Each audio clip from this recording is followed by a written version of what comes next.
राहुल जी सदस्यता जाने के बाद पहली बार बोल रहे हैं, क्या कहेंगे जरा बताइए ना। हवा निकल गई। अरे कैसी बात कह रहे हैं, सही सही बताइए Rahul ji. I am excited, I am happy. कैसी बहकी बहकी बातें कर रहे हैं, लेकिन आप एक्साइटेड क्यों हैं, खुश क्यों हैं, ये भी तो बता दीजिए। सबसे ज्यादा फायदा मिलेगा विपक्ष को। तो ये है असली मामला दोस्तों, और इसीलिए कांग्रेस ने अपने जिस छुट भैये नेता को कानून के चंगुल से बचाने के लिए सुप्रीम कोर्ट तक अपनी ताकत दिखा दी। महज 3 घंटे में सुप्रीम कोर्ट से बेल लेकर आ गए। उस कांग्रेस ने अपने सबसे बड़े नेता को बचाने की कोशिश क्यों नहीं की, क्यों नहीं ऊपरी अदालत का दरवाजा खटखटाया। ये एक बड़ी महत्वपूर्ण कहानी है दोस्तों, ये आसानी से लोगों को समझ में नहीं आएगी, और इसीलिए आपको पहले एक किस्सा सुनाता हूं, आप उसको सुनिए। क्या आप जानते हैं कि जिस सेंट्रल विस्टा से भारत सरकार को हजारों करोड़ रुपए बच रहे हैं, उसे कांग्रेस ने, राहुल गांधी ने मोदी का महल बता दिया था।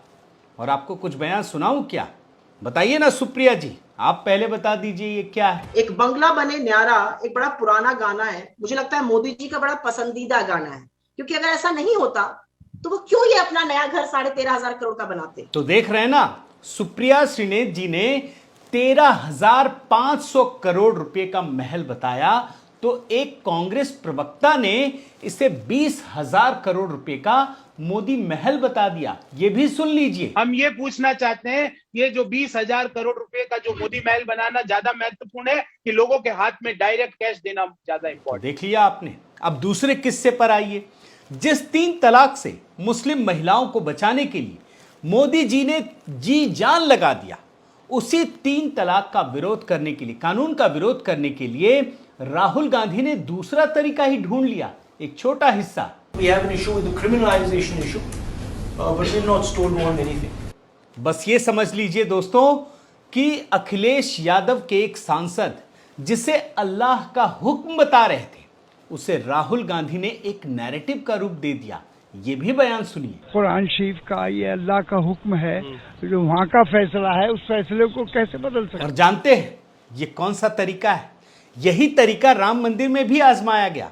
जो लोग पहले ये पूछते थे कि राम मंदिर कब बनाओगे, याद है कि नहीं, जरा सुनिए तो। मंदिर वहीं बनाएंगे, मंदिर वहीं बनाएंगे।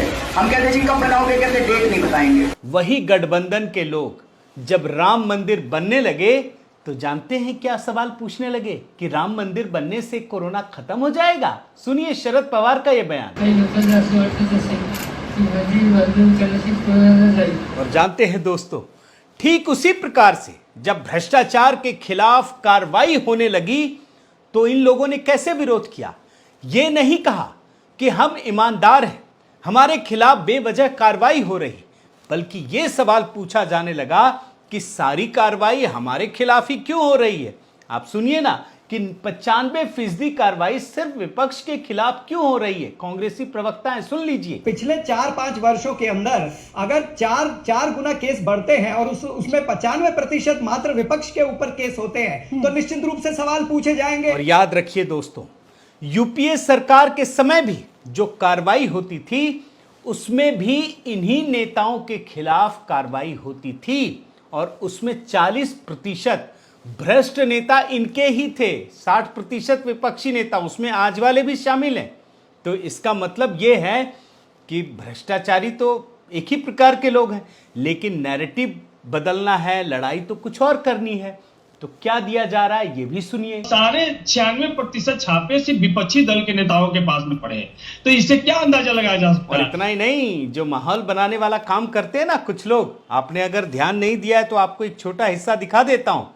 वो सवाल ईमानदारी और भ्रष्टाचार का नहीं, वो भी यही माहौल बनाते हैं कि सारे जो भ्रष्टाचार के खिलाफ कार्रवाई हो रही है वो विपक्ष के खिलाफ क्यों हो रही है। सुन लीजिए। 95% मामले हैं वो विपक्षी नेताओं के खिलाफ हैं। अब आइए आप मुख्य मुद्दे पर। राहुल गांधी ने समाज के एक पिछड़े तबके को चोर बता दिया, उन्हें सजा सुनाई है अदालत ने, कानूनी कार्रवाई हुई है, लेकिन विरोध जानते हैं किस मुद्दे पर हो रहा है। विरोध इस मुद्दे पर किया जा रहा है कि उन्होंने अडानी पर बोला तो अदालती कार्रवाई हो गई। सुनिए ना, राहुल गांधी की बहन बोल रही हैं, ये प्रियंका वाड्रा बोल रही हैं, सुन लीजिए। मेरे भाई ने अडानी का मुद्दा उठाया, सवाल पूछे संसद में, इसीलिए ये सब हुआ। सुना आपने। और इसके अलावा एक और बयान जरूरी है। जो केजरीवाल राहुल गांधी के खिलाफ भ्रष्टाचार के आरोप लगाकर कागज का पोटला लिए घूमते थे, सारी बातें कहते थे, वो केजरीवाल भी राहुल गांधी के समर्थन में खड़े हो गए हैं। और जानते हैं नैरेटिव बदलते हुए क्या कह रहे हैं? वो कानून की तो बात ही नहीं कर रहे हैं, वो ये कह रहे हैं कि इस कार्रवाई के बाद देश में लोकतंत्र खत्म हो चुका है। सुन लीजिए। ये एक ऐसा माहौल बनाना चाहते हैं कि एक ही नेता बचे, वन नेशन वन लीडर, बाकी सारे लीडर्स को खत्म कर दिया जाए। इसी को तो तानाशाही कहते हैं, इसी को तो डिक्टेटरशिप कहते हैं। तो ये है दोस्तों इनकी स्ट्रेटजी का एक बड़ा हिस्सा। मोदी के सामने अपने सियासी वजूद को बचाने के लिए कांग्रेस ने अपने सबसे बड़े नेता को दांव पर लगा दिया है। विपक्ष के सारे खिलाड़ी एक साथ लामबंद हो गए हैं। ये कोशिश की जा रही है कि एक ऐसा नैरेटिव क्रिएट किया जाए, लोगों में सिंपैथी का ऐसा उबाल खड़ा किया जा सके जिससे मोदी जी सियासी रूप से खत्म हो जाए। आज के इस वीडियो में इसी को डिकोड कर रहा हूं। साथियों नमस्कार, मैं हरिश्चंद्र बर्णवाल। साल 2024 अभी दूर है, एक साल बाकी है लोकसभा चुनाव में, लेकिन जिस तरीके से अभी से माहौल खड़ा किया जा रहा है, मतलब कानूनी प्रक्रिया को लेकर जिस प्रकार से सियासी परिदृश्य बनाया जा रहा है, वो बड़ा खतरनाक है। और ये जो सिंपैथी का प्रवाह बहाया जा रहा है ना, किया जा रहा है ना, अगर आप उसमें बह गए, अगर आप कंफ्यूज हो गए, तो आप यकीन मानिए अच्छे बुरे का जो फर्क है वो समझ नहीं पाएंगे। हालांकि मुझे पूरा विश्वास है कि लोग इस बात को समझते हैं, लेकिन आज आपको मैं कई एंगल से इन चीजों की जानकारी दूंगा। लेकिन सबसे पहले कि राहुल गांधी की जब सदस्यता खत्म हुई तो उन्होंने सबसे पहले जो प्रेस कॉन्फ्रेंस की, उसमें उनसे एक सवाल पूछा गया कि आप तो सियासी विरोध कर रहे हैं, लेकिन ये तो कानूनी मामला है, और मतलब क्या चक्कर, आप क्या कहेंगे, मतलब आपकी सोच क्या है? तो जानते हैं कानून के मामले में उन्होंने बोलने से मना कर दिया। सुन लीजिए। क्या कहेंगे उस बयान पर? अब देखिए, अभी ये लीगल डिस्कशन है, उस पे मैं टिप्पणी नहीं करना चाहता हूं क्योंकि ये कोर्ट में मामला है। देख रहे हैं ना, ये दरअसल राजफाश है। ये पूरी की पूरी कांग्रेस, पूरा विपक्ष ये नैरेटिव बना रहा है कि लोकतंत्र खत्म हो गया है, लेकिन ये मामला कोर्ट कचहरी का है, ये मामला कानून का है, ये कोई नहीं बता रहा है। और यही सबसे बड़ी विडंबना है। इतना ही नहीं, इनसे यह भी पूछा गया कि आपके खिलाफ कार्रवाई क्यों की गई? आपने समाज के कमजोर वर्ग को, पूरी की पूरी जाति को, निचली जाति है ये, आपने चोर बता दिया। आपके खिलाफ इसलिए कार्रवाई की गई है। तो जानते हैं जवाब क्या दिया? घुमाने लगे, अडानी पे घूम गए। आप सुन लीजिए। ये ओबीसी का मामला नहीं है, ये नरेंद्र मोदी जी और अडानी जी के रिश्ते का मामला है। देखा आपने? और यही है वो दोस्तों, ये करते कुछ और है लेकिन दिखाते कुछ और है। प्रतिक्रिया किसी और पे देते हैं और माहौल किसी और चीज पर बनाते हैं। जैसे गोल पोस्ट बदलते हैं ना, वैसे ही ये काम कर रहे हैं। और यही काम अंतर्राष्ट्रीय तौर पर हो रहा है। पूरा का पूरा एक टूल किट की तरह काम किया जा रहा है। मैं अभी आपको कई बड़े अंतर्राष्ट्रीय मीडिया संस्थानों की रिपोर्ट दिखाता हूं, आपको सब कुछ समझ में आ जाएगा कि कैसे भारत के लिए बदनामी का एक और प्रयास शुरू हो गया है। सबसे पहले आप देखिए, न्यूयॉर्क टाइम्स की ये रिपोर्ट है और ट्वीट है। आप देखिए, breaking news, Rahul Gandhi was expelled from India's parliament, removing one of the last national figures opposing prime minister Narendra Modi. क्या लिख रहे हैं कि उन्हें एक्सपेल्ड कर दिया गया है पार्लियामेंट से। आगे की लाइन बड़ा महत्वपूर्ण है, removing one of the last national figures. PM को अपोज करने वाले जो आखिरी नेशनल फिगर हैं, उनको हटा दिया गया है। भैया अब एक बात बताइए, अगर बड़े बड़े नेता चुनाव में हार जाते हैं तो ये क्या मोदी की गलती है? और ये भी जो हटे हैं, पार्लियामेंट ने ऐसा नहीं कि एकदम से स्वच्छंद होकर हटा दिया। ये कानून भी सुप्रीम कोर्ट का बनाया हुआ है कि जैसे ही आपको 2 साल की सजा होगी, आपकी सदस्यता खत्म हो जाएगी। ये तो कानूनी प्रक्रिया है। और ये तो कपिल सिब्बल का आपने बयान भी सुना होगा। लेकिन ये जो न्यूयॉर्क टाइम्स है वो कुछ और बता रहा है, वो बदनाम कर रहा है। वही नैरेटिव है लोकतंत्र को खत्म करने वाली। आगे बढ़िए, टेलीग्राफ पर आइए। ये ब्रिटेन का मीडिया संस्थान है, क्या कह रहा है? Indian politician Rahul Gandhi handed 2 years in jail for defaming prime minister. बताइए, प्राइम मिनिस्टर को डिफेम करने के लिए 2 साल की सजा हुई है। भैया, इसने समाज के एक कमजोर वर्ग को चोर बताया था और कोर्ट ने तब भी कहा, बड़ी रियायत बरती कि आप माफी मांग लो। सुप्रीम कोर्ट में भी आपने माफी मांगी थी, नहीं मांगा। ये अहंकार था। लेकिन इस अखबार ने पूरे ब्रिटेन में एक गलत खबर फैलाने का, पूरी दुनिया में गलत खबर फैलाने का प्रयास किया। अब आप आइए टाइम में। India's opposition party says Rahul Gandhi's conviction is flimsy and cooked up. खबर नहीं बताई, खबर में व्यूज जोड़ दिया और ये बताया कि ये तो पका पकाया चीज है, फिल्मी है ये पूरा का पूरा मामला। देख लीजिए, आगे और बढ़िए। Washington post, India's top opposition leader Rahul Gandhi expelled from parliament after the verdict. The defamation conviction of Gandhi, which supporters say is politically motivated, also means he cannot run for any elections for the next 6 years. खबर, आपको लगता है कि इससे खबर पता चलेगी? इसमें विपक्ष की बातों को ही प्रमुखता दी गई है। तो ये पूरा नैरेटिव है दोस्तों। मैं अगर अभी चाहूं तो आपको दुनिया भर की चीजें दिखा सकता हूं, लेकिन जिस तरीके से इस खबर को गलत तरीके से बयान कर अंतर्राष्ट्रीय मीडिया संगठनों ने भारत को बदनाम करने का प्रयास किया, अगर आप सचेत नहीं हुए तो यकीन मानिए देश के तो पीछे वैसे ही ये सारे दुश्मन बन के खड़े हैं। अब आप आइए इंडियन। मैंने कुछ चैनल देखे, सुने, रिपोर्ट सुनी। अब मैं आपको कुछ चीज़ें एक एक करके दिखा देता हूँ। देखिए, मैं यूट्यूब चैनल और ये बड़े लेफ्ट लिबरल जो मीडिया है ना उसका दिखा रहा हूं। अजीत जी का है ये। संसद से राहुल को बाहर करवाकर बीजेपी ने बड़ी गलती कर दी। अभी मैं आपको समझाता हूं कि क्यों ये कहा जा रहा है, ये कैसे माहौल बनाया जाता है। ये हैं अभिसार शर्मा। आप देखिए, पीएम मोदी ने कर दी भारी भूल, पूरा विपक्ष अब राहुल के साथ। इनका एक और है, राहुल को सजा, बीजेपी के लिए नासूर बन गए राहुल। मैंने कुछ लोगों से बातचीत की दोस्तों, और जानते हैं बातचीत करके देखा तो उन्हें ऐसा लग रहा है, मतलब कई लोगों ने तो ऐसा श्रद्धांजलि देना शुरू कर दिया, पता नहीं क्या हो गया। अरे भैया, उनको सजा हुई है, जेल हुई है, और जेल भी गए नहीं है वो, उनको तो पूरा मौका दिया गया है। वो अपने एक छोटे नेता के लिए सुप्रीम कोर्ट चले जाते हैं, इसमें क्यों नहीं गए? तो सिर्फ इसलिए कि सिंपैथी गेन करनी थी। और ये बात राहुल गांधी खुद बोल चुके हैं कि लाभ होगा। आपको मैंने शुरू में ये बयान भी दिखाया, वही कहानी ये बयान कर रहे हैं। आगे बढ़िए, मैं सत्य हिंदी का कुछ दिखाता हूं।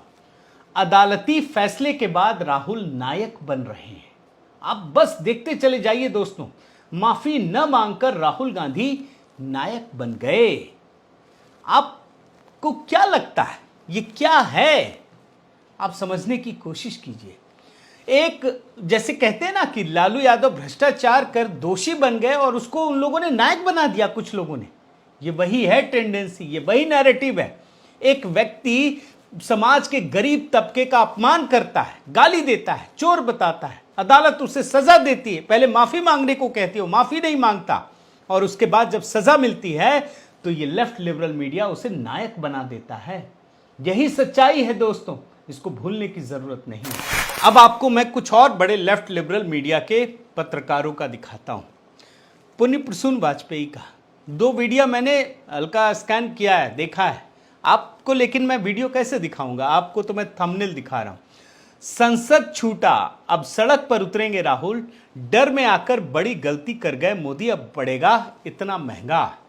अब राहुल गांधी का बयान जो है ना, मुझे लगता है यही लोगों को देखते हैं, ये उनको देखते हैं, वो उनको देखते हैं, और दोनों एक दूसरे को सहारा देकर आगे बढ़ाते हैं। लेकिन इस देश की जनता जानती है कि मोदी ने गलती कर दी। आपको शुरू से दिखा रहा हूं ये मैं। आगे देखिए, जेल में डाल दो, मैं माफी नहीं मांगूंगा। कोर्ट में राहुल का ऐसा तेवर, सरकार की नींव हिला दी। सरकार तो गई जी। आप जिसके लिए सिंपैथेटिक हो रहे हैं, आप समझने का प्रयास कीजिए। जब पता चलता है ना कानून तोड़कर ज्यादा फायदा मिलेगा तो कुछ लोग कानून तोड़ने लगते हैं। उनको इससे कोई लेना देना नहीं कि आप इस देश की एक संस्था को अपमानित करने का काम कर रहे हैं। अब आप आइए रवीश कुमार में, इनका भी थंबनेल देखिए।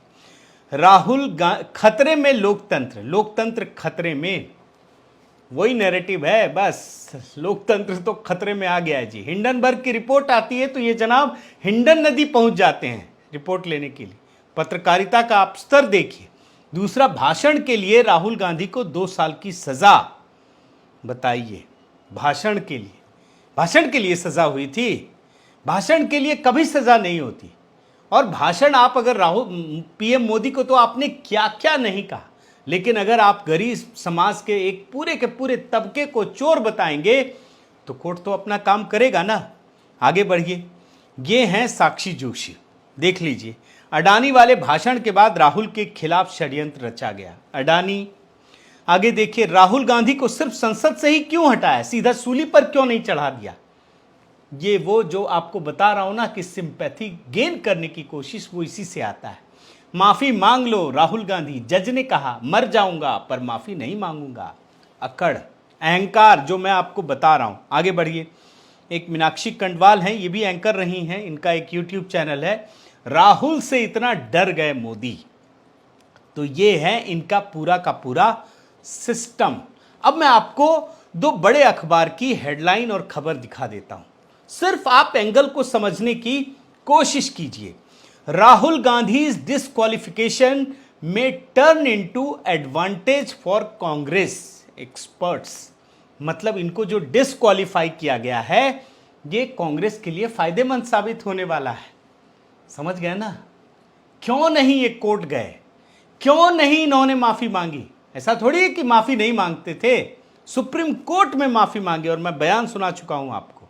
लेकिन यहां माफी मांगने से लाभ नहीं मिलता, माफी न मांगने से लाभ मिलता। आगे देखिए, ये तो हिंदुस्तान टाइम्स का था, ये है लाइव मिनट का। Why Rahul Gandhi disqualification is an advantage and not a setback. चुनाव के पहले जो कहते थे ना ये केजरीवाल जी कि एक बार जेल जाएंगे तो 2% बढ़ेगा, 2 बार जेल जाएंगे तो पूरी सरकार बन जाएगी, रेड पड़ेगा तो 2% और बढ़ जाएगा। तो ये वो अदा है दोस्तों। अगर आप नहीं समझ पाए तो बुरी तरीके से इस ट्रैप में फंस जाएंगे। और आखिर में मैं आपको इन्हीं केजरीवाल जी का कुछ बयान सुनाता हूं। 2013 में जब ये बड़ी बड़ी बातें करते थे ईमानदारी की, भ्रष्टाचार के खिलाफ आंदोलन चलाते थे, तो पता आपको 2013 में ये फैसला आया था जिस कानून के तहत अभी राहुल गांधी फंसे हैं, उसे सुप्रीम कोर्ट ने फैसला सुनाया था कि 2 साल अगर सजा हो गई तो आपकी सदस्यता इमीडिएटली खत्म हो जाएगी। इसमें संसद तो सिर्फ एक प्रक्रिया अपनाता है, ये तो सुप्रीम कोर्ट का आदेश है। और उस समय ये केजरीवाल जी बड़ी तारीफ करते हैं, कितना बड़ा कानून है, सुन लीजिए। सुप्रीम कोर्ट ने एक जजमेंट पास किया था, वो जजमेंट बेसिकली संसद के अंदर दागी लोगों को न लाने के लिए था, ताकि जो संसद के अंदर दागी लोग बैठे हैं अगर उनको सजा मिलती है तो उनको डिस्क्वालीफाई किया जाए। लेकिन जानते हैं दोस्तों, आज ये व्यक्ति कोर्ट पर सवाल उठा रहा है, शर्म से आपका मतलब सिर झुक जाए। आप सुनिए, ये व्यक्ति कोर्ट से कानून तोड़ने पर कोर्ट फैसला सुनाता है, तब ये असहमत होते हैं। ये भी सुनिए। जो जजमेंट आया हम उसका समर्थन नहीं करते। एक बात और, 2013 में जब सुप्रीम कोर्ट ने फैसला सुनाया तो उस फैसले को पलटने के लिए, दागी नेताओं को बचाने के लिए मनमोहन सरकार अध्यादेश लेकर आई थी। यही केजरीवाल एकदम ईमानदारी का ठेकेदार, पूरी दुनिया में भ्रष्टाचार के खिलाफ सबसे बड़ा अगुआ, ये उसका विरोध करते थे। सुन लीजिए। हम लोग अभी राष्ट्रपति जी से मिले और हमने उनको बताया कि जो ऑर्डिनेंस सरकार लाने जा रही है उस ऑर्डिनेंस से इस देश की सारी जनता बहुत खफा है, बहुत गुस्से में है। देख रहे हैं ना? और वही केजरीवाल आज राहुल गांधी के अहंकार का साथ दे रहे हैं। वो ऑर्डिनेंस खत्म हो गया, वो अध्यादेश का विरोध कर रहे थे, अब वो बोल रहे हैं कि इसकी सदस्यता खत्म कर दी, मतलब लोकतंत्र खत्म हो गया। अब देखिए। और अभी राहुल गांधी की सदस्यता तुम लोगों ने समाप्त कर दी। डरते हो यार तुम लोग, तो बहुत डरपोक निकले। तो समझ लीजिए दोस्तों, ये खेल चल रहा है। ये एक ऐसा खेल है जो आप आसानी से समझ नहीं सकते। ये लोग आपस में लड़ते हैं, झगड़ते हैं, कुछ और चेहरा दिखाते हैं, फिर अंदर खाने जाकर मिल जाते हैं। ये लड़ते भी हैं तो अपने स्वार्थ के लिए, ये मिलते भी हैं तो अपने स्वार्थ के लिए। और इस बार इन लोगों ने एक ऐसा खेल खेला है जिसमें राहुल गांधी की शहादत को इस तरीके से पेश किया जाए कि पूरी की पूरी दुनिया हिल जाए, क्योंकि ये जानते हैं कि नरेंद्र मोदी को लोकतांत्रिक तरीके से हराना संभव नहीं है। वो इतने परिश्रम की पराकाष्ठा करते हैं और इसीलिए शहादत का एक ऐसा खेल खेला है कि वो सिंपैथी गेन कर सकें। इसलिए सियासत की इस खेल को समझिए दोस्तों, और यही मैंने कोशिश की कि आपके सामने प्रस्तुत कर सकूं। बहुत बहुत धन्यवाद। आपसे निवेदन है साथियों कि आप मेरे इस चैनल को ज़रूर सब्सक्राइब कीजिए, लाइक कीजिए, शेयर कीजिए, कमेंट कीजिए और इस बेल आइकन को प्रेस करना मत भूलिएगा। नमस्कार।